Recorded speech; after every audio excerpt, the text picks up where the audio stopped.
ታሪካችን የሚጀምረው ጅንክ በተባለች ልጅ ሲሆን ለምትወደው ልጅ ያላትን ስሜት ስትገልጽለት በህልሟ ታያለች።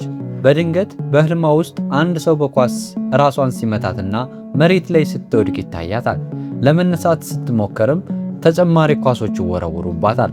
ከዚያም እናቷ ትምህርት ቤት ስለረፈደባት ከእንቅልፏ እንድትነሳ በትራስ ስትመታት በድንገት ደንግጣ ትነቃለች። ጅንግም በፍጥነት ተነስታ ተዘጋጅታ ወደ ትምህርት ቤት ታመራለች።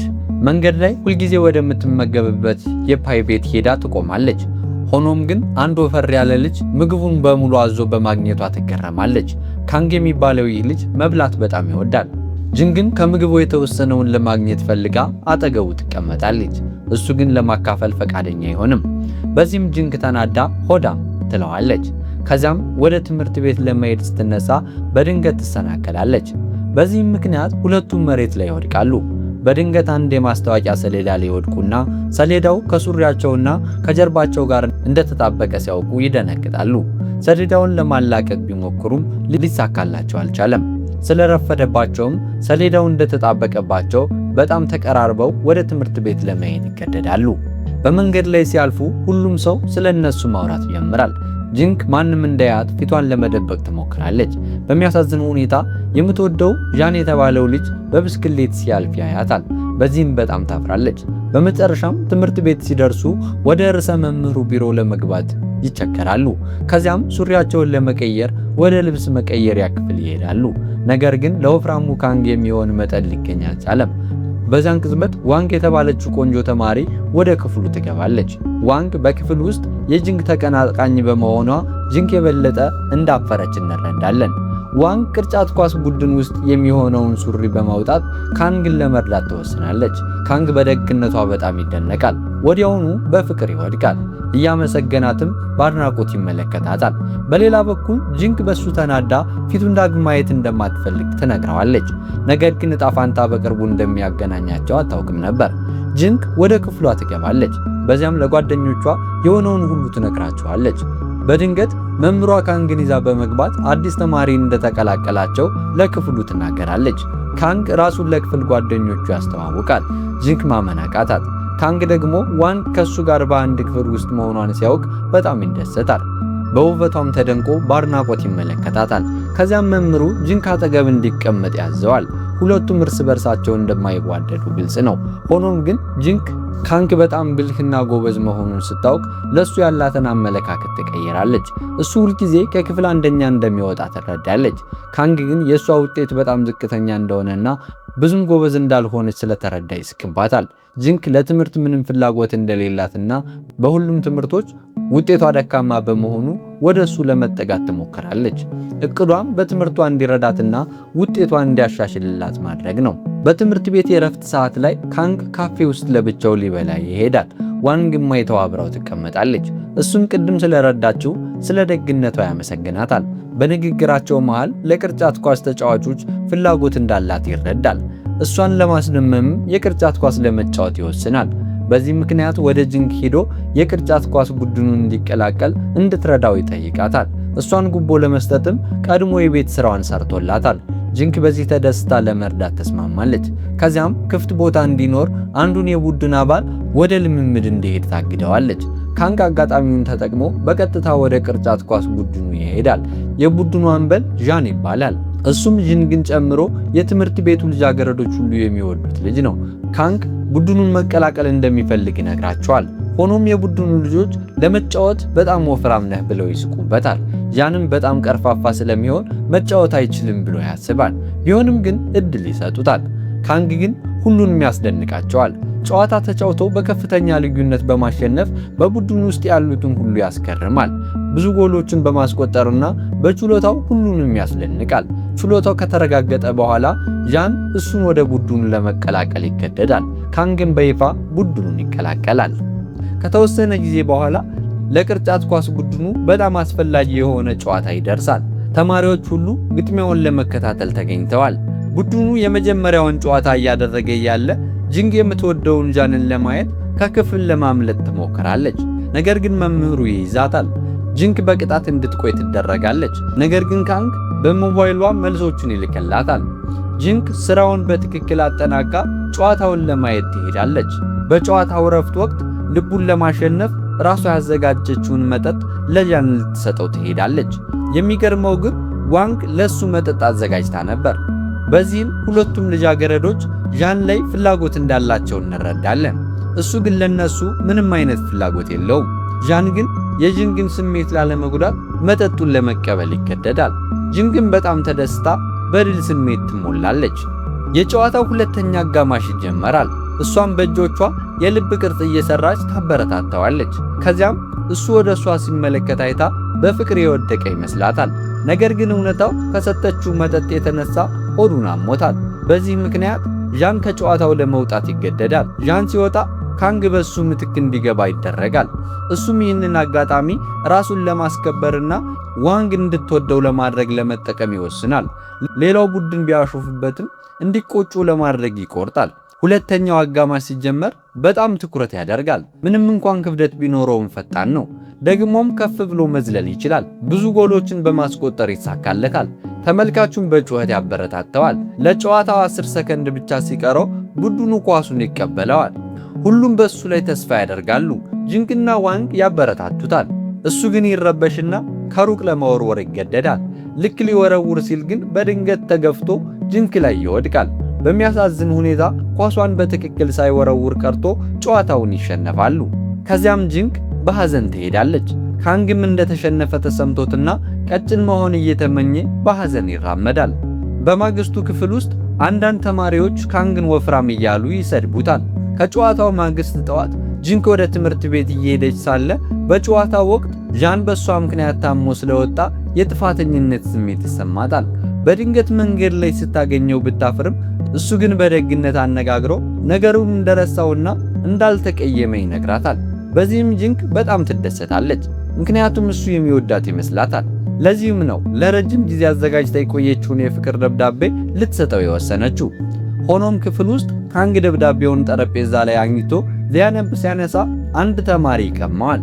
ደብዳቤው የጂንግ መሆኑን ሲያውቁ ሁሉም እሷ ካንግን የወደደችው ይመስላቸዋል። ነገር ግን ደብዳቤው የተጻፈው ለዣን መሆኑን ሲያውቁ ካንግ ልቡ ይሰበራል።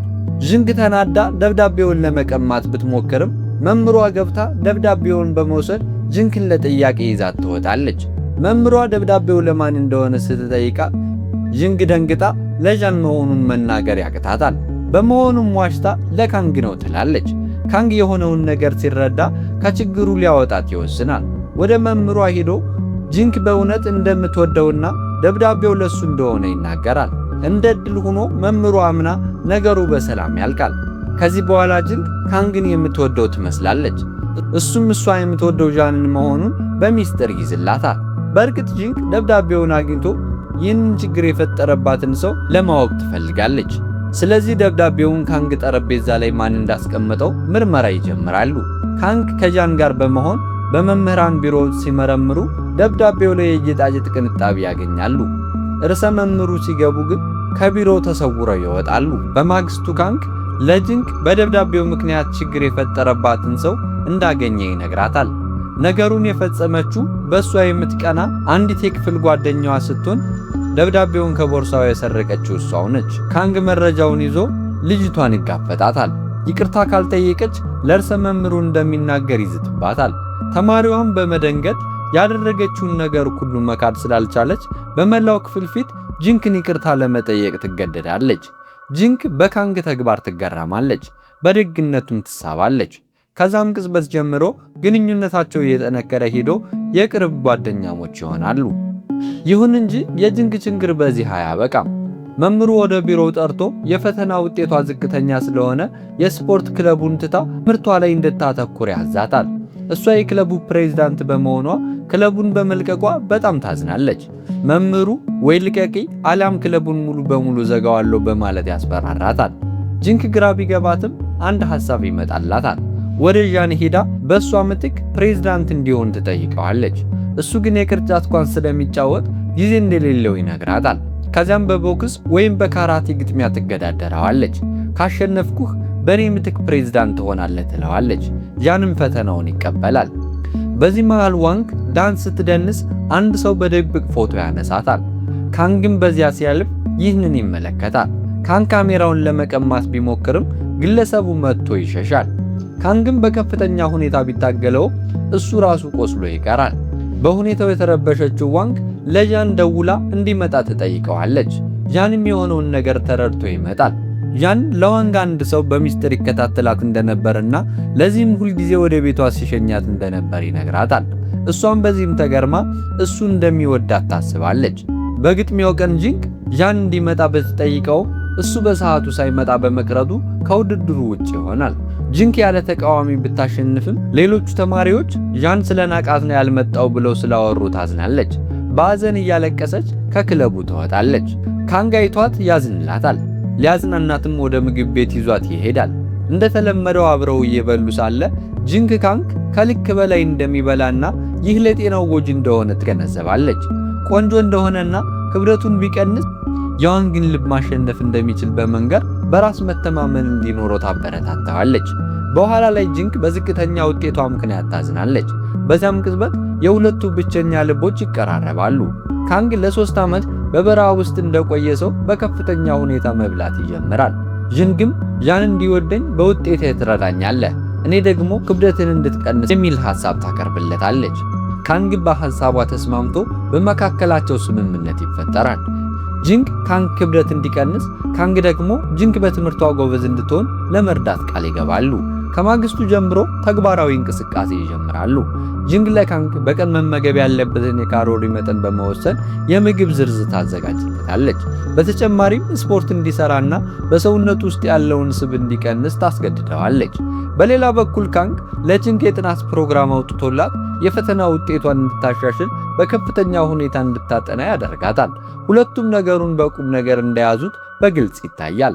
ጂንግ በስፖርት ስታደክመው፣ እሱ ደግሞ በትምህርት ያደክማታል። አንድ ቀን ካንግ ስፖርት እየሰራ ሳለ ሰዎች ቼስ ሲጫወቱ አይቶ አብሮ ለመጫወት ይቀመጣል። ጂንግ ስትደውልለት ግን እየሮጠ እንደሆነ ዋሽቶ ይነግራታል። ሆኖም እሱ አይታው ከጀርባው በመምጣት ጆሮውን ስባ ወደ ስልጠናው ትመልሰዋለች። ዋሽቶ በማግኘቷም በዱላ በመምታት ትቀጣዋለች። ምሽትም እሷን እንድታጠና ያስገድዳታል። እንዳታታልልም በዌብ ካሜራ ይከታተላታል። እሱ ወደ ሽንት ቤት ሲሄድ አጋጣሚውን ተጠቅማ አንድ አሻንጉሊት በሷ ቦታ አስቀምጣ ከጓደኞቿ ጋር ለመዝናናት ወደ ካራኦኬ ትሄዳለች። ነገር ግን አሻንጉሊቱ ይወድቃል። ካንግ ቢደውልላትም ስላልመለሰች ራሷን የሳተች መስሎት አምቡላንስ ይደውላል። አምቡላንሱ ቤት ሲደርስ ግን እሷ በደስታ ስትዘፍንና ስትጨፍር በማግኘታቸው ተንኮሏ ይጋለጣል። በማግስቱ ካንግ ባደረገችው ነገር ይገስጻታል። ጂንግም ይቅርታ ትጠይቀዋለች። ከዚህም በኋላ እያንዳንዳቸው ግባቸውን እንዲመቱ ስምምነታቸውን በቁም ነገር ለመከተል ይወስናሉ። ጂንግ ትምህርቷ ላይ ትኩረት አድርጋ ክፍሎችን መከታተል ትጀምራለች። ካንግም እስከ መጨረሻ ፈተና ድረስ ክብደት ለመቀነስ ስልጠናውንና ስፖርቱን ይቀጥላል። በዚህም ጊዜ ጂንግ በእውነት ትኩረት እንዳገኘችና ፈተናውን በቀላሉ መስራት እንደቻለች እንረዳለን። መምህሩ ሳይቀር ይጠረጥራታል፣ ነገር ግን እንዳልኮረጀች ያረጋግጣል። ይህ ካንግን ያስደስተዋል። ለፈተናው ውጤትም በጉጉት እንዲጠብቅ ያደርገዋል። ፈተናው አልቆ እረፍት ይወጣሉ። ቀናት ያልፋሉ። አንድ ቀን ጂንግ ኢንተርኔት ላይ ስትቃኝ የዋንግ ዳንስና በድብቅ የተቀረጹ ፎቶዎች ተለቀው ታገኛለች። ምንም እንኳን ዋንግ ለጃን ፍቅር ተቀናቃኟ ብትሆንም ከጎኗ ለመቆም ተወስናለች። ሄዳም እንደምትረዳት ታረጋግጥላታለች። ችግሯን ለመፍታትና የቀረጻትን ሰው ለመያዝ ከካንግና ከጃን ጋር ቁጭ ብለው ይመካከራሉ። ካንግ ሁሉንም ሴቶች በድብቅ የሚቀርጸው ሰው እያየ እንደሆነ ይናገራል። ስለዚህ ጂንግን አጭር ልብስ አልብሰው እንደ ዋንግ አስመስለው ፓርክ ውስጥ እንድትቀመጥ ያደርጋሉ። ካንግ በዚህ ሁኔታ ሲያያት በውበቷ ይማረካል፣ ማፈርም ይጀምራል። እቅዳቸው ይሳካል። ፎቶግራፍ አንሺውና ጓደኛው ሊቀርጿት ሲመጡ ካንግ ጃንና ጓደኞቻቸው ተደብቀው ይጠብቁና ያባርሯቸዋል። አሳዳጆቹ ጂንግን ለመጥለፍ ይሞክራሉ። ጂንግ በቦክስ ችሎታዋ እየመታችና ፊታቸውን እየሰባበረች ትጋፈጣቸዋለች። አንደኛው ካንግን ሲመታው ጂንግ ትከላከልለታለች። ካንግ በጠርሙስ ሊመቷት እንደሆነ ይረዳል። ስለዚህ ራሱን አሳልፎ በመስጠት ይጠብቃታል። ፖሊሶቹ ደርሰው ወንጀለኞቹን ይይዛሉ። ፎቶዎችንም እንዲያጠፉ ያደርጋሉ። ፖሊሶቹ የካንግን ፊት በሙሉ በፋሻ ያሽጉታል። እሱ ግን የሚያስበው ስለ ጂንግ ብቻ ነው። ዋንግ በጂንግ ደግነት ተነክታ ታመሰግናታለች። ግንኙነታቸውንም አድሰው ጓደኛ ለመሆን ይስማማሉ። ከረፍት በኋላ ወደ ትምህርት ቤት ይመለሳሉ። የፈተና ውጤቱ የሚገለጽበት ሰዓት ይደርሳል። ጂንግ ተጨንቃና ፈርታ ነበር። ነገር ግን ባጠናችበት ትምህርት ጥሩ ውጤት በማግኘቷ ትገረማለች። በጣም ተደስታ ማመን ያቅታታል። ሆኖም ባላጠነቻቸው ሌሎች ትምህርቶች ውጤቷ በጣም ዝቅተኛ መሆኑን ትረዳለች። ሁሉም ይስቁባታል፣ ታዝናለች፣ ብቻዋንም ትቀመጣለች። ካንግ ሊያጽናናት ቢሄድም እሷ ግን አሁንም ተከፍታለች። በመካከላቸው ጠብ ይነሳል። ጂንግ እርዳታው ዋጋ እንደሌለው ትናገራለች። ካንግም እሷ ብትረዳውም ምንም ክብደት እንዳልቀነሰ ይመልስላታል። ካንግም እሷን ማግኘቱ በሕይወቱ ካጋጠሙት መጥፎ ነገሮች ሁሉ የከፋ እንደሆነ ይነግራታል። ከጠቡ በኋላ ካንግ ከሕይወቷ ይጠፋል። እሷ በሚቀጥለው ረፍት ግቧ ላይ ለመድረስ ለማጥናት ትወስናለች። እሱም መብላቱን አቁሞ ክብደት መቀነስ አለበት። እረፍቱ ይመጣል፣ አዲስ ዓመትም ይደርሳል። ማጥናት ብትጀምርም ይሰለቻታል። ከጓደኞቿ ጋር ለመጫወት ትሄዳለች። አዲስ ዓመቱንም ታከብራለች። ጓደኞቿን ካንግን አይተውት እንደሆነ ትጠይቃቸዋለች። እነሱ ግን ለረጅም ጊዜ እንዳላዩት ይነግሯታል። ካንግ መጥፋቱንና ለመልእክቶቿ ምላሽ አለመስጠት ስታውቅ ይጨንቃታል። ስለ እሱ ማሰብ ማቆም አልቻለችም። ትምህርት ቤት እስኪጀመርና እሱን እስክታየው በጉጉት ትጠብቃለች። በእርግጥም ረፍት አብቅቶ ወደ ትምህርት ቤት ይመለሳሉ። በአዲሱ ሴሚስተር የመጀመሪያ ቀን ካንግ ይመጣል። ተማሪዎቹ በሙሉ ትልቅ አስገራሚ ነገር እንደሚጠብቃቸው አላወቁም ነበር። ካንግ በአዲስ መልክ ብቅ ይላል። ሁሉም ሲያዩት ደንግጠዋል። እጅግ በጣም ብዙ ክብደት ቀንሶ በመላው ትምህርት ቤት ውስጥ በጣም ቆንጆ ልጅ ሆኗል። ወደ ክፍል ገብቶ ጂንግ አጠገብ ይቀመጣል። እሷም ደንግጣ አይኗን ማመን አቃታት። በህልሟ ያለች ይመስላታል። እሱ ፈተናውን አሸንፎ እሷ ግን በገባችው ቃል መሰረት ሳታጠና በመቅረቷ አፍራ ከሱ ትሸሻለች። ካንግ ያባረራታል። የፕላስቲክ ቀዶ ጥገና ሳይሆን አመጋገቡን በማስተካከል እንደቀነሰ ይነግራታል። ልትመታው ስትሞክር ይይዛትና ግድግዳው ላይ ያስጠጋታል። ጂንግ በጥልቀት ሲመለከቷት በነበሩት አይኖቹ ትማረካለች። ነገር ግን በፍጥነት ራቅ ትላለች። ውድድሩን እንደተሸነፈችና እሷ ረዳቱ መሆኗን ይነግራታል። አጠገቡ እንድትቀመጥና የሚላትን ሁሉ እንድታደርግ አስፈራራታል። በረፍት ሰዓት ወደ ክለቧ መሄድ ትፈልጋለች። ነገር ግን መምህሩ ውጤቷን እስካላስተካከለች ድረስ መመለስ እንደማትችል ይነግሯታል። ጂንግ ያለሷ ክለቡ የሚፈርስ መስሏት ታዝናለች። ዣን በሷ ምትክ ፕሬዝዳንት ለመሆን ባለመስማማቱ የጥፋተኝነት ስሜት ይሰማዋል። ቆይቶም ካንግን የሚያውቁት ሁለት ልጃገረዶች ስጦታ እንድታደርስላቸው ጂንግን ይጠይቋታል። ጂንግ በቅናት ተነሳስታ ክብደት የቀነሰው ተላላፊ በሽታ ስላለውና ሊሞት ስለሆነ ነው በማለት ዋሽታ ታባረራቸዋለች። ስለዚህ ካንግ ሲያልፍ ሁሉም ፊታቸውን ያዞራሉ። ካንግ ጂንግ ስሙን እንዳጠፋች ይረዳል። እሷ ግን እየሳቀች እንደማትፈራው ትነግረዋለች። ከዛ በኋላ ቀደም ሲል ከገጠሙት ቡድን ጋር የቅርጫት ኳስ ጨዋታ ይደረጋል። ካንግ ቡድኑን በድጋሚ ይቀላቀላል። ተማሪዎቹም ሁሉ ለማየት ይሰበሰባሉ። ጨዋታው ተጀምሮ ቡድናቸው በነጥብ ወደ ኋላ ይቀራል። የሚሸነፉ ይመስላቸዋል። ካንግ በሁለተኛው አጋማሽ መጫወት አለበት። ባለፈው ጊዜ በደረሰበት ውርደት ምክንያት እጆቹ ይንቀጠቀጣሉ። በዚህ ጊዜ ግን ክብደት ቀንሶ በራስ መተማመን ስላገኘ ይበልጥ ትኩረት ያደርጋል። ብዙ ጎሎቹን ያስቆጥራል። ይሁን እንጂ ጨዋታው ሊያልቅ 10 ሰከንድ ሲቀረው ልክ እንደ ባለፈው ተመሳሳይ ሁኔታ ውስጥ ይገኛል። አሁን ግን የመጨረሻውን ኳስ ሊወረውር ሳለ ብርታት ወደምትሰጠው ወደ ጂንግ ይመለከታል። ድፍረቱን አሰባስቦ በመጨረሻዋ ሰከንድ ጎል በማስቆጠር ለቡድኑ ድል ያጎናጽፋል። ሁሉም በደስታ ይጮሁለታል። ዋንግ ካንግን በሌላ አይን መመልከት ትጀምራለች። ይህም ጂንግን ያስቀናታል። በኋላም ዣን ጂንግን ለግጥሚያ ይጋብዛታል። ካሸነፈችው በሷ ምትክ የክለቡ ፕሬዝዳንት እንደሚሆን ቃል ይገባላታል። የሚገርመው ካንግ በሷ ላይ ይወራረዳል። ጂንግ በካንግ ደግነት ትገረማለች። ካንግም ሁልጊዜ በሷ እንደሚተማመን ይነግራታል። ይህ ንግግር በልቧ ውስጥ ልዩ ስሜት ይፈጥራል። የግጥሚያው ቀን ደርሶ ውድድሩ ይጀመራል። ሁለቱም በማርሻል አርት የተካኑ ቢሆኑም ዣን ጂንግን መሬት ላይ በመጣል የበላይነቱን ይይዛል። እጅ እንድትሰጥ ቢጠይቃትም እሷ ግን እምቢ ትላለች። መሬት ላይ ሆነው እርስ በርሳቸው በትኩረት ይተያያሉ። ጂንግ ሙሉ ጥንካሬዋን አሰባስባ በተከታታይ የፈጣን ቡጢ ጥቃቶች ትጋፈጠዋለች። በመጨረሻም ጃንን መሬት ላይ ጥላው ማሸነፍ ትችላለች። የካንግን ማበረታቻ እያስታወሰች በእሱ እርዳታ ጠንክራ ዣንን አሸነፈች። ዣንም ለመሸነፍ ይገደዳል። በእሷ ጥንካሬም ይገረማል። ተማሪዎቹም ስሟን እየጠሩ ይጮሃሉ። ካንግ ብዙ ስጦታዎቹን ይዞላት መጥቶ አብረው ያከብራሉ። ጂንግና ካንግ ይበልጥ የቅርብ ጓደኛሞች ይሆናሉ። በማግስቱ አብረው ሲሄዱ እያንዳንዳቸው የሚወዱትን ሰው እንዲያገኙ እርስ በርሳቸው ለመተባበር ይስማማሉ። ካንግ የክፍል ፕሬዝዳንት ለመሆን አቅዷል። ነገር ግን ፎቶዎች ያሉት ድረገጽ ያስፈልገዋል። ስለዚህ በአበቦች የታጀበ የፎቶ ቀረጻ ያደርጋሉ። ፎቶዎቹን ስታስተካክል ምን ያህል ማራኪ እንደሆነ አይታ ጉንጮቿ ይቀላሉ። ሆኖም ጂንግ እሷ አሁንም በባህሪው የማይስብ እንደሆነ ለራሷ ለማሳመን ትሞክራለች። ቆይቶም የክፍል ፕሬዝዳንት ምርጫ ይካሄዳል። ነገር ግን ጂንግ የካንግ ተቀናቃኝ ማታለሉን ትደርስበታለች። በእሷ እርዳታ ካንግ አሸናፊ ይሆናል። ካንግ ያመሰግናታል። እንደ ፍቅረኛሞችም እየተቀላለደ ያሾፍባታል። ከተወሰነ ጊዜ በኋላ ጂንግ ወደ ዣን ለመቅረብ በስፖርት ቀን በሚካሄደው የሩጫ ውድድር ላይ ለመሳተፍ መምህሩን ፈቃድ ትጠይቃለች። ነገር ግን መምህሩ ውድድሩ ለወንዶች ብቻ እንደሆነ በመግለጽ ጥያቄዋን ውድቅ ያደርገዋል። ጂንግ ተናዳ ተስፋ ላለመቁረጥ ትወስናለች። መምህሩ ጥያቄዋን እንዲቀበል ለማስገደድ የፊርማ ማሰባሰቢያ አዘጋጅታ ለተማሪዎች ሁሉ ታሰራጫለች። መምህሩ ይህንን ሲያውቅ ይቆጣል። እሱ በሴቶች ስኬት የማይደሰት ሰው በመሆኑ የክፍል መምህሯ ጂንግን በመደገፏ ከሷ ጋር ይከራከራል። ካንግ መምህሩ ጂንግን በከባድ ቃላት ሲናገራት ሰምቶ ሊከላከልላት ይሄዳል። ከትምህርት ቤት ሊባረር ቢችልም እንኳን መምህሩን ይጋፈጠዋል። መምህሩ ተቆጥቶ ካንግ በስፖርት እንዳይሳተፍ ይከለክለዋል። ካንግ ወደ ዋንግ ለመቅረብ ይፈልግ ስለነበረ ያዝናል። በማግስቱ ሊያናገራት ድፍረት አሰባስበው ቢሄድም እሷ ግን በጂንግ ምክንያት መምህሩን ስለተጋፈጠው እንደምትኮራበት ስትነግረው ይደሰታል። በአንድ ኩባንያ እርዳታ ካንግ ብዙ ቀሚሶችን ያገኛል።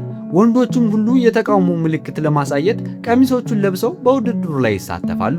በስፖርት ቀን ቀሪዎቹ ተማሪዎች የሴቶችን ተሳትፎ የሚደግፍ ባነር ይዘው ይወጣሉ። ጂንግ ባደረጉት ነገር ተነክታ ትደሰታለች። እሷና ሌሎች ልጃገረዶች መሳተፍ እንደሚፈልጉ መጮህ ይጀምራሉ። መምህሩ ቀሚሳቸውን እንዲያወልቁ ቢነግራቸውም ጂንግ በካንግ ጀግንነት ትኮራለች። መምህሩ ሰብስቦ ተቆጣቸው። ነገር ግን የትምህርት ቤቱ ዋና ፕሬዝዳንት መጥቶ ይደግፋቸዋል። የትምህርት ቤቱን ደንብ በመቀየር ወንዶችና ሴቶች እኩል መሆናቸውን ያውጃል። ጂንግና ሌሎች ሴቶችም በሩጫው ላይ እንዲሳተፉ ይፈቀዳል። ውድድሩ ላይ ካንግ መጀመሪያ በከፍተኛ ፍጥነት ይሮጣል። ነገር ግን የመጨረሻውን መስመር ሲረግጥ አዙሮት ይወድቃል። ጂንግ ደንግጣ ስለሱ ትጨነቃለች። ወደ ክሊኒክ ይወሰዳል። እሷም እስኪነቃ ድረስ አጠገቡ ትቆያለች። የሚሆነው በአጭር ጊዜ ውስጥ ከፍተኛ ክብደት በመቀነሱ እንደሆነ ይረጋገጣል። እሱ ግን ደህና እንደሆነ ነግረው እሷን ትታው ወደ ውድድሩ እንድትሄድ ያበረታታታል። ውድድሩ ይጀመራል። ጂንግም መሮጥ ትጀምራለች። ነገር ግን የተወሰኑ ተማሪዎች የራሳቸውን የክፍል ጓደኛ እንድታሸንፍ በማሰብ እንቅፋት ይፈጥሩባታል። ካንግ ከክሊኒኩ ወጥቶ በብስክሌት ወደ እሷ በመሄድ ጥንካሬዋን ተጠቅማ ገፍትራቸውን እንድታልፍ ይነግራታል። ጂንግም የሱን ምክር ሰምታ ጥላቸው ማለፍ ብትችልም ተሰናክላ ወድቃ እግሯ ይቆስላል። ህመሙንም ታግሳ ወደ መጨረሻ መስመር እስክትቃረብ ድረስ መሮጧን ትቀጥላለች። የክፍል ጓደኞቿ ስሟን እያነሱ ሲያበረታቷት ትሰማለች። ድፍረቷን አሰባስባ በከፍተኛ ፍጥነት በመሮጥ ውድድሩን ታሸንፋለች። ነገር ግን ዝላ ስለነበር ትወድቃለች። ካንግና ዣን በእጃቸው ተሸክመው ወደ ሆስፒታል ይወስዷታል። ካንግ እስኪሻላት ድረስ ካጠገቧ ሆኖ ይንከባከባታል። እግሯ የሚታይበትን ፎቶ ያሳያታል። ጂንግ ፎቶውን እንዲያጠፋው ብትጠይቀውም ካንግ ግን ቆንጆ እንደሆነች ይነግራታል። ሁለቱም በጨዋታ መታገል ይጀምራሉ። በማግስቱ ወደ ትምህርት ቤት ትመለሳለች። ነገር ግን ዋንግ ዣንን ከትምህርት በኋላ እንዲገናኙ ስትጠይቀው ትሰማለች። በቅናት ተነሳስታ ለጋንግ ተነግረዋለች። በመካከላቸው ምን እንደሚፈጠር ለማየት ለመከተል ይወስናሉ። ከትምህርት በኋላ ዊግ በማድረግ ማንነታቸውን ደብቀው ከሩቅ ይከተሏቸዋል። ዋንግ ወደ ዣን ስትጠጋ ያያሉ። ሁለቱም ቀንተው ሊያስቆሟቸው ቢሮጡም እሷ የፈለገችው ቦክስ እንዲያስተምራት መሆኑን ሲያውቁ ይገረማሉ። በማፈራቸውም በድንገት የተገናኙ ይመስላሉ። ካንግ አብረው እንዲዝናኑ ይነግራቸዋል። አራቱም አንድ ላይ ወደ መዝናኛ ቦታ ይሄዳሉ። እያንዳንዱም ወደሚወደው ሰው ለመጠጋት ይሞክራል። ነገር ግን ዋንግ በሄዱበት ሁሉ ከዣን ጋር ትጣበቃለች። ምግብ ለመብላት ሲቀመጡም አጠገቡ ትቀመጣለች። ጂንግ ግን በቅናት ተናዳ ክሬሙን ስትጨምቅ ፊቷ ላይ ይረጫታል። አልፎ ተርፎም ያደረገችው ዊግ ይወድቃል። ካንግ ተጨንቆ ወደ መታጠቢያ ቤት ስትሄድ ይከተላታል። ሁለቱም በሽንፈት ስሜት ቀጠሮውን ጥለው ይወጣሉ። በዚህ መሃል ዋንግ ለዣን ከሱ ጋር አንድ ዩኒቨርሲቲ መማር እንደምትፈልግ ትነግረዋለች። እሱ ግን ትኩረት አይሰጣትም። ቆይቶም ዋንግ ለካንግ ልታገኘው እንደምትፈልግ ሜሴጅ ትልክለታለች። እሱም ዣንን ትታ እሱን የወደደች መስሎት ይሄዳል። ነገር ግን ቀጠሮ ላይ ያለው ዣን ሆኖ ያገኘዋል። ነገሩ ወጥመድ መሆኑን ሲረዳ ጥሏቸው ይሸሻል። ከዚያም ወደ ወታደራዊ አገልግሎት ይገባል። እዚያም ሜዳ ላይ አብረው እንዲሰሩ ይደረጋል። በቆይታቸውም ሁለቱም እርስ በርሳቸው ይነጫነጫሉ። ጂንግ ልታስፈለፍላቸው ያስቀመጠቻቸው እንቁላሎች ተሰብረው ታገኛቸዋለች። ጂንግ በዝናብ ውስጥ በሐዘን ታለቅሳለች። ወደ ቤት ስትመለስም ትኩሳት ይይዛታል። በማግስቱ መምህሩ ጂንግ በከባድ የሳንባ ምች መታመሟን ይናገራሉ። ካንግም በጣም ይጨነቅላታል። በኋላም ዣን ዥንግን ለመጠየቅ የቤት ስራዋን ይዞላት ይሄዳል። በፈተናዎቿም እንዲረዳት በየቀኑ እንደሚመጣ ይነግራታል። ካንግ ለዥንግ ፍራፍሬ ገዝቶ ሊሰጣት ሲል ዣን እዚያ መኖሩን ያያል። በቅናት ልቡ ይቃጠላል። ፍራፍሬውን በሩ ላይ ትቶ ይሄዳል። ቆይቶም ካንግ ለዋንግ ቪዲዮ በመቅረጽ ይረዳታል። እሷም ስለረዳት ልትጋብዘው ካፌ ትወስደዋለች። ነገር ግን እዚያ ሲደርሱ ዋንግ ከሱ ጋር የምትቀራረበው ካንግን ለማስቀናት እንደሆነና ለፍቅር እንደማትፈልገው ትነግረዋለች። ስለተጠቀመችበትም ይቅርታ ትጠይቀዋለች። በዚህ መሃል ዣን ተኝታ ያለችውን ዥንግ ፎቶ ያነሳል። ዥንግ እንቅልፍ ላይ ሆና ምራቋ ሲፈስ ዣን ይጠርግላታል። እሷም በእንቅልፍ ልቧ እጁን ትስበዋለች። ካንግ እውነቱን ከተረዳ በኋላ የዣንን ልብ እንድታሸንፍ ዋንግን ለመርዳት ይወስናል። ዥንግ ወደ ቤት ስትመለስ ወላጆቿ ክፍሏን በሄሮቲክ እንዳሸበረቁት ታያለች። እሷም ባትወደውም ደስ እንዳላት በመናገር ተዋሻቸዋለች። ትምህርት ቤት ውስጥ ካንግን ለማናገር ብትፈልግም ዋንግ ሁልጊዜ አጠገቡ ስለሆነች ልትቀርበው አልቻለችም። በመካከላቸው ባለው ቅርርብ ትበሳጫለች። ካንግ ግን ለምን እንደተቆጣች አልገባውም። ካንግ ፈገግ እንድትል ለማድረግ ይሞክራል። በመጨረሻም ሆስፒታል ሊጠይቃት ስላልመጣ እንደተናደደችበት ትነግረዋለች። ካንግ ግን ዣን ሁልጊዜ ከሷ ጋር ስለነበረ በመካከላቸው መግባት እንዳልፈለገ ይነግራታል። ዥንግ በእውነት የምትወደው እሱን ብቻ መሆኑን ልትነግረው ስትል በድንገት ከዛፍ ጋር ትጋጫለች። ሁለቱም ይታረቃሉ። ካንግም ምርጥ ጓደኛ እንደሆነች ይነግራታል። በኋላ ላይ ዣንና ዥንግ አብረው ይጫወታሉ። ዣን ሲነካት ሲያይ ካንግ በቅናት ልቡ ይቆስላል። ቆይቶም ዥንግ የመጨረሻ ፈተና ትወስዳለች። በካንግ እርዳታም ታልፋለች። ነገር ግን መምህሩ እንዳታለለች በማሰብ ውጤቷን ያሳጣታል። እያለቀሰች ቤት ትገባለች። አባቷም መምህሩን ለመምታት መዶሻ እስከ መያዝ ይደርሳሉ። መምህሩ ግን ውጤቱን ለመቀየር ፈቃደኛ አይሆንም። በዚህ የተበሳጨው ካንግ መምህሩን ይጋፈጠዋል። ዥንግ በጣም ብልህ እንደሆነችና ለጥረቷ ማለፍ እንደሚገባት ይነግረዋል። ከዚያም ዣንና ሌሎች የክፍል ጓደኞቿም ይደግፏታል። ፕሬዝዳንቱም በመጥፎ ጠባዩ ምክንያት ያባረሩታል። የዥንግ ወላጆች ካንግን ለምሳ ይጋብዙታል። እሱም በጣም ቆንጆ እንደሆነ ይነግሩታል። ወላጆቿ ልጃቸውን ስለረዳትና ለሷ ደግ በመሆኑ ያመሰግኑታል። ሁሉም በጋራ እየበሉ እንደ ብድ በካራኦኬ ይዘፍናሉ። ከዚያም ወደ ክፍሏ ይወጣሉ። ካንግ ወላጆቹ በመፋታታቸውና እናቱ ከሱ ጋር የምታሳልፈው ጊዜ አነስተኛ በመሆኑ በሷ ቤተሰቦች እንደሚቀና ይነግራታል። ዥንግ የክፍሏን ጌጣጌጥ እንዳያይ አይኑን ትሸፍነዋለች። ነገር ግን ሁለቱም ይወድቃሉ። አይኖቻቸውም በፍቅር አውሎ ንፋስ ይጋጫሉ። በፍርሃትና በሀፍረት ይራራቃሉ። ነገር ግን ወደ ቤታቸው ሲመለሱ ፍቅረኛሞች ስለመሆኑ ያስባሉ። ክረምት ይመጣል። ካንግ ከዋንግ ጋር ወደ ዩኒቨርሲቲ ለመሄድ ይለማመዳል። ዥንግ ደግሞ ሳሊ መሆን ትፈልጋለች። እንዲሁም ዣን ባለበት የቴኳንዶ ክለብ ውስጥ መስራት ትጀምራለች። ሁለቱም ህልማቸውን እያሳደዱ ተለያይተው ይገኛሉ። ነገር ግን ዋንግ ለካንግ ዥንግን እንደናፈቃት እንደተረዳች ትነግረዋለች። ካንግ ዣን ከሷ ጋር መሆኑን ስትነግረው ለዥንግ ይደውልላታል። እሷን ለማስቀናትም ዋንግን እየሳማት እንደሆነና አብረው ራት ሊበሉ እንደሆነ አስመስሎ ይዋሻታል። ዣንግ ተናዳ ዣንን ከሷ ጋር ቀጠሮ እንዳለው ትናገራለች። በዚህም ሁለቱም የውሸት ፎቶዎችን እየተላላኩ እርስ በርሳቸው ይቀናናሉ።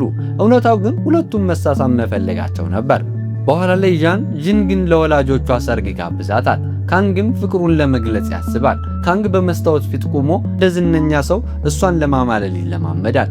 በዚህ መሃል ዣንና ዥንግ ሰርጉ ወደሚካሄድበት ሆቴል ይሄዳሉ። ዣን አላርም ያለው የአንገት ጌጥ ይሰጣታል። ደህንነቷ ለሱ ከምንም በላይ አስፈላጊ እንደሆነ ይነግራታል። ከዚያም ዥንግ ዣን የወደዳት ስለመሰላት ለጓደኛዋ ትነግራታለች። ዥንግና ጓደኛዋ ለሰርጉ የሚሆን ልብስ ሲለኩ ዣን በውበቷ ይደመማል። ዣን በጣም ቆንጆ እንደሆነች ይነግራታል። አብረውም ፎቶ ይነሳሉ። ካንግ ፎቶውን ሲያይ ይቀናል። ለጥቂት ጊዜም የምታገባው እሷ መስሎት ነበር።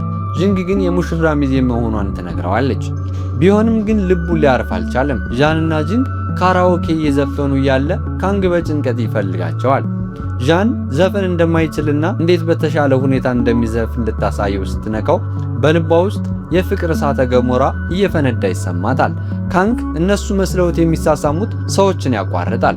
ከዚያም ዣንን ያገኘዋል። ነገር ግን ዥንግ እንደቀናባት እንዳታወቅ ለመዝፈን ብቻ ነው የመጣሁት ብሎ ይዋሻል። እውነት ግን ከሷ ርቆ የሚያሳልፈው እያንዳንዱ ሰከንድ በውስጡ እየገደለው ነበር።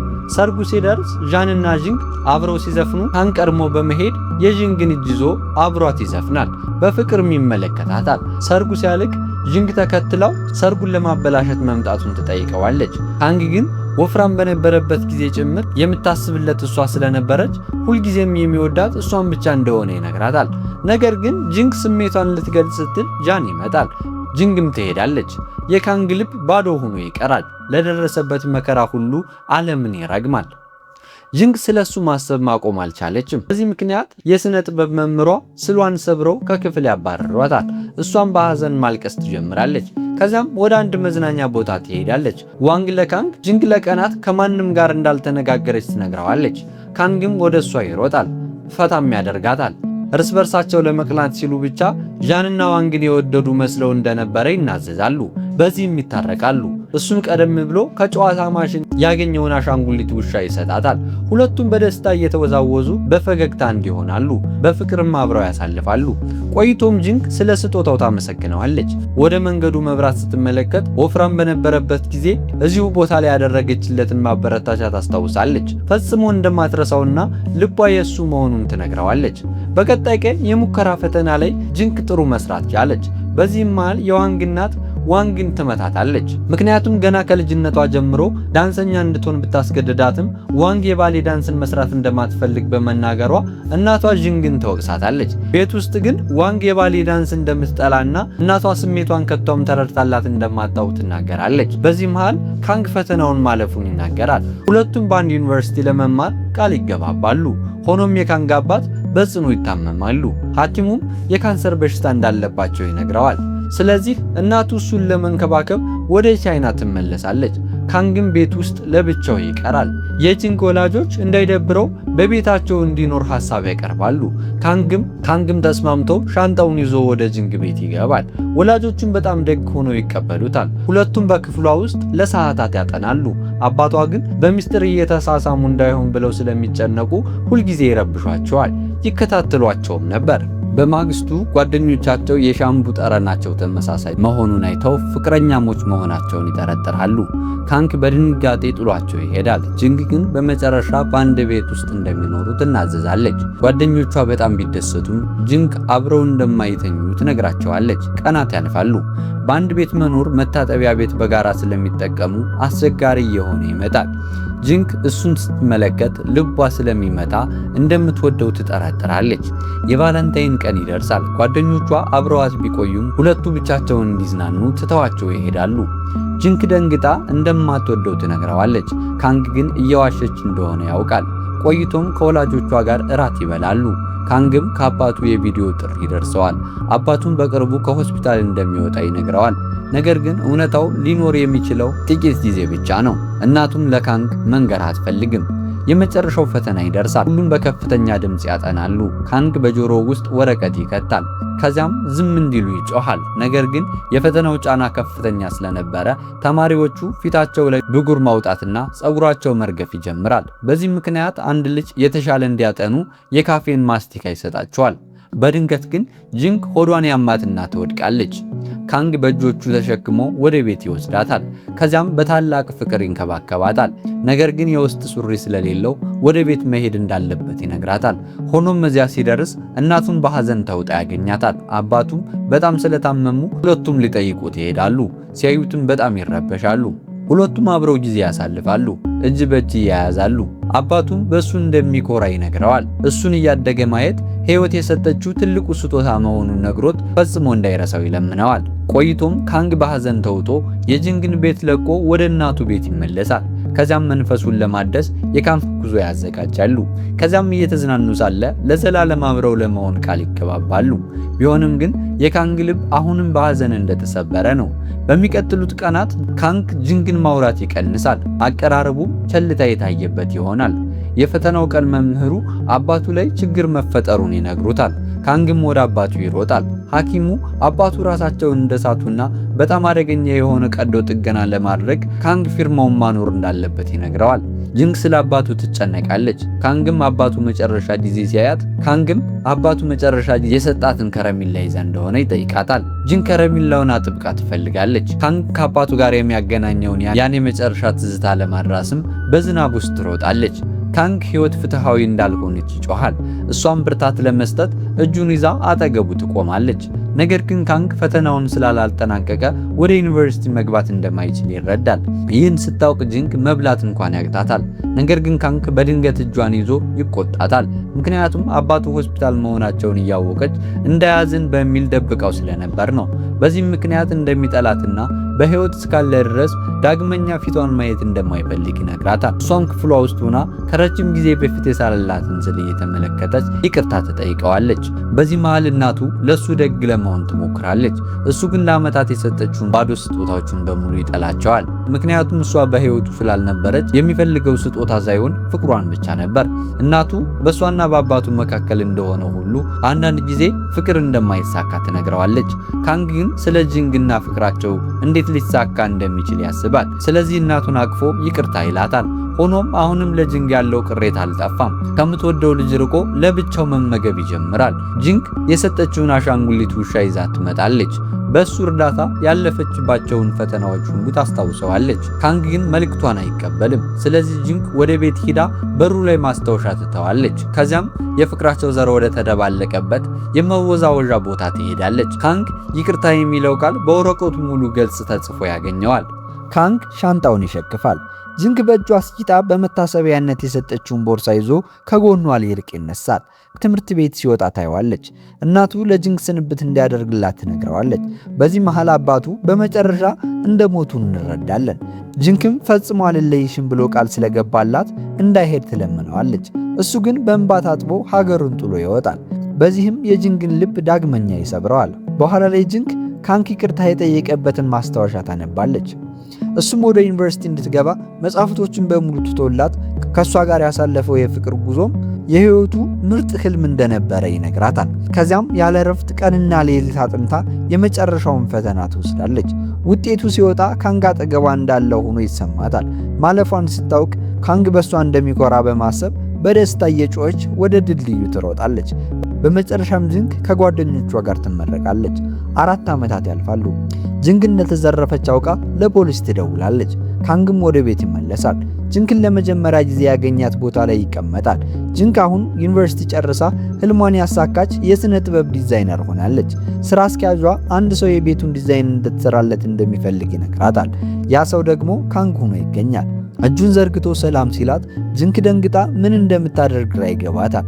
በህልሟ ያለች መስሏት በሀፍረት ጥለው ትወጣለች። እርግጠኛ ለመሆንም ፊቷን በውሃ ትታጠባለች። ወደ ስብሰባው ብትመለስም ካንግ ከሄደ ጀምሮ ምንም ወሬ ስላልሰማች አሁንም ተቀይማ ስለነበር ቸልታ የታየባት አቀራረብ ታሳየዋለች። ከዚያም ስለ ስራው ይወያያሉ። ነገር ግን ስራ አስኪያጁ በመካከላቸው ውጥረት እንዳለ ይገነዘባሉ።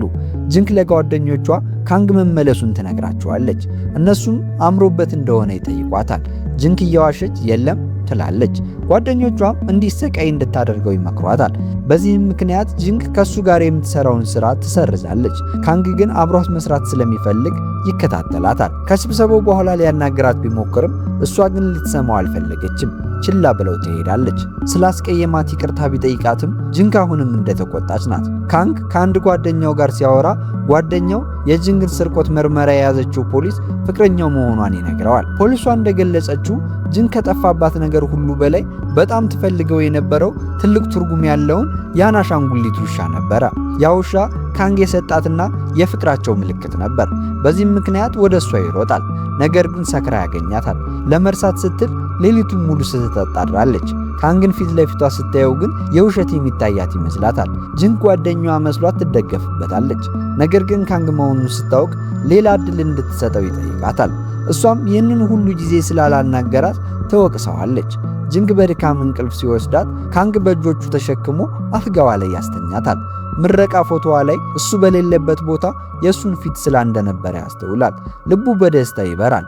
ስትነቃም አባቱ ከመሞታቸው በፊት የመጨረሻ ምኞታቸው ስለነበረ ቤቱን እንድታስጌጥለት ይነግራታል። በኋላም ለቀጠሮ ይጠይቃታል። ጂንግ ግን በፍጥነት ትተው አሁን ተዋናይ ወደ ሆነችው ዋንግና የቀድሞ ተማሪዎች ስብሰባ ትሄዳለች። አጋጣሚ ሆኖ ትምህርት ቤት ውስጥ ስለ ተማሪዎች ሕይወት የሚያሳይ ፊልም እየተቀረጸ ነበር። ዋናዋ ተዋናይ ዋንግ መሆኗን ሲያውቁ ይገረማሉ። ዋንግ ካንግ ለጂንግ ስንብት የሚያደርግበትን ትዕይንት እየቀረጸች ቢሆንም እንባ ሊመጣላት አልቻለም። ስለዚህ ጅንቅ አጋጣሚውን ተጠቅማ በዛች ቅጽበት የተሰማትን ሁሉ በማስታወስ ትተውናለች። ካንግ ሲመጣ እሷ በትወና ትቀጥላለች። በመካከላቸው የሆነውን ሁሉ እያስታወሰች ትዕይንቱን በሚገባ ትሰራዋለች። ሁሉም ሰው በስሜት ተነክቶ ስሜቷ እውነተኛ እንደሆነ ይረዳል። ጅንግ አሁንም እንደምትወደውና አይኖቹ የህይወቷ ፍሬ መሆናቸውን ትናገራለች። ካንግም እሱም እንደሚወዳትና ሙሉ ህይወቱን ከእሷ ጋር ማሳለፍ እንደሚፈልግ በመናገር የዘላለም እረፍት ይሰጣታል። በስሜት ተነክቶ ያቅፋታል። የጋብቻ ጥያቄም ያቀርብላታል። ሁሉም ተማሪዎች ያጨበጭባሉ። በመጨረሻም ነፍሳቸው በህይወት ለመቀጠል የምትፈልገውን ያችን ጣፋጭ መሳሳም ይለዋወጣሉ። ፊልሙ በዚህ ያበቃል። ቤተሰቦች ፊልሙን ከወደዳችሁት ላይክ፣ ቻናሉን ሰብስክራይብ በማድረግ እንድትተባበሩ ይጠይቃለሁ። ሰላማችሁ በያላችሁበት ይብዛ። እስከ ቀጣይ መልካም ጊዜ